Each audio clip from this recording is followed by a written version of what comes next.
Assalamualaikum warahmatullahi wabarakatuh.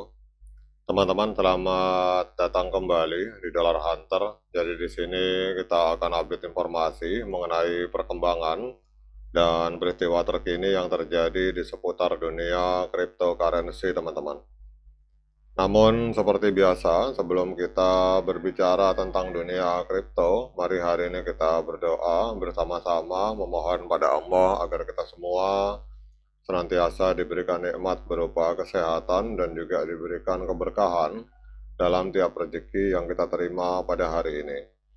Oke teman-teman, hari ini kita akan update informasi mengenai Cardano, teman-teman. Jadi kalau kita lihat hari ini, Cardano mengalami kenaikan sebesar 3,97% dalam 24 jam terakhir di perdagangan di angka 0,2612 US dollar, teman-teman. Kemudian untuk kapitalisasi pasar dari Cardano hari ini ada di angka 9,43 miliar US dollar, mengalami kenaikan 3,99%. Jadi kapitalisasi pasar dari Cardano hari ini menempati peringkat ke-12 di Coin Market Cap, teman-teman. Sementara itu kalau kita lihat di sini untuk volume 24 jam terakhir ini mengalami kenaikan sebesar 34,94%. Jadi dalam 24 jam terakhir terjadi jual beli Cardano itu di angka 683 juta US dollar, teman-teman. Kemudian untuk supply total dan supply maksimal itu kurang lebih 45 miliar Cardano dan supply yang beredar ada di angka 36 miliar Cardano, teman-teman. Kemudian yang berikutnya kita akan lihat untuk harga tertinggi sepanjang masa. Jadi 5 tahun yang lalu, tepatnya 2 September 2021, Cardano ini sempat menembus harga 3,1 US dollar, teman-teman.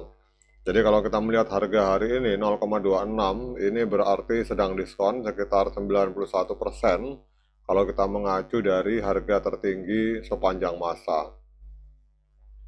Nah, kemudian kita lihat beberapa perkembangan ekosistem dari Cardano, teman-teman. Jadi ekosistem Cardano ini sedang ramai jadi pembicaraan dengan adanya peluncuran fitur privasi utama dan juga adanya pembaharuan inti. Sementara tokennya ini menunjukkan pemulihan yang moderat, teman-teman. Jadi kalau kita lihat di sini bahwa teaser Midnight dari Mainnet, jadi pendiri Cardano yang bernama Charles Hoskinson meningkatkan antisipasi peluncuran Midnight Mainnet melalui sebuah tweet misterius yang bertanya siapa yang siap untuk Midnight. Jadi Input Output Group ini menyatakan bahwa peluncuran ini akan segera terjadi pada minggu ini. Kemudian jaringan yang fokus pada privasi ini telah memperluas operator node federasinya dengan melibatkan perusahaan besar seperti WorldPay dan Google Cloud. Apa artinya ini? Artinya bahwa ini merupakan kabar positif untuk ADA atau untuk Cardano, karena Midnight ini menandai perluasan besar dalam fungsi Cardano, khususnya untuk memenuhi kebutuhan institusi akan privasi yang sesuai dengan regulasi. Jadi peluncuran yang sukses itu akan dapat membuka penggunaan baru dan juga akan meningkatkan permintaan dari Cardano sebagai aset utama di main chain-nya, teman-teman. Kemudian yang berikutnya kita lihat di sini adanya pre-release node 10.7. Jadi organisasi anggota Intersect mengumumkan adanya pre-release Cardano node versi 10.7.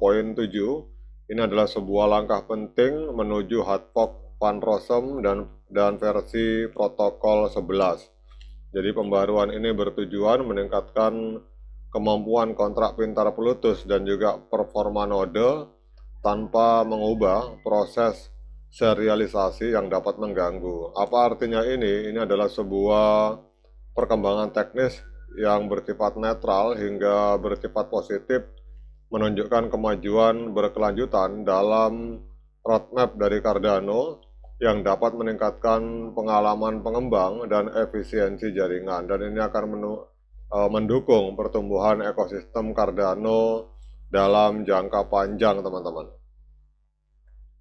Kemudian di sini juga disebutkan beberapa katalis yang membuat harga Cardano mengalami kenaikan.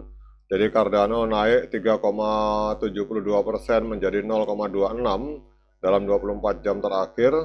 Ini mengikuti tren pasar kripto yang lebih luas yang didorong terutama oleh meredanya ketegangan geopolitik, teman-teman. Jadi kenaikan ini diperkuat dan diperkuat oleh adanya antisipasi peluncuran mainnet privasi Midnight dari Cardano yang akan datang. Jadi alasan utama mengapa hari ini Cardano mengalami kenaikan, alasan utamanya adalah adanya rally yang didukung oleh faktor makro setelah terjadi berita deeskalasi antara Iran dan Amerika Serikat, dan ini mengangkat harga Bitcoin dan seluruh pasar kripto. Kemudian alasan sekundernya kenapa harga Cardano mengalami kenaikan itu karena adanya spekulasi menjelang peluncuran mainnet Midnight Cardano yang akan segera terjadi, dan juga adanya upgrade hard fork Van Rossum, teman-teman. Nah, kemudian kita akan lihat secara tren, teman-teman. Jadi kalau kita lihat secara tren, ini baik jangka pendek maupun jangka panjang, ini tren dari Cardano, walaupun beberapa beritanya positif, tetapi trennya masih tren penurunan, teman-teman. Karena harga ini masih bergerak di bawah EMA 13, di bawah EMA 21, dan juga di bawah EMA 200 di time frame hari. Sehingga secara jangka pendek maupun jangka panjang trennya masih cenderung untuk mengalami penurunan harga. Nah, kemudian kita akan lihat untuk technical analysis dari Cardano yang dilakukan oleh TradingView, teman-teman. Jadi di sini kalau kita lihat untuk indikator-indikator yang masuk dalam kategori moving average, ini sinyalnya adalah strong sell atau penjualan yang sangat kuat. Sementara untuk indikator yang masuk dalam kategori oscillator, sinyalnya netral. Kalau kita gabungkan oscillator dengan moving average, hari ini menghasilkan sinyal sell atau sinyal penjualan untuk Cardano berdasarkan analisa dari TradingView, teman-teman. Nah, kemudian pertanyaan berikutnya, dengan berbagai informasi yang sudah saya sampaikan ini, apakah layak bagi kita untuk melakukan pembelian Cardano? Nah, untuk menjawab pertanyaan tersebut, saya persilakan teman-teman melakukan dior dan investigasi secara mandiri, karena uang Anda adalah tanggung jawab Anda masing-masing. Oke teman-teman, demikian update informasi kali ini. Tetap semangat menciptakan profit di dunia kripto, namun tetap berhati-hati. Sekian dari saya, Assalamualaikum warahmatullahi wabarakatuh.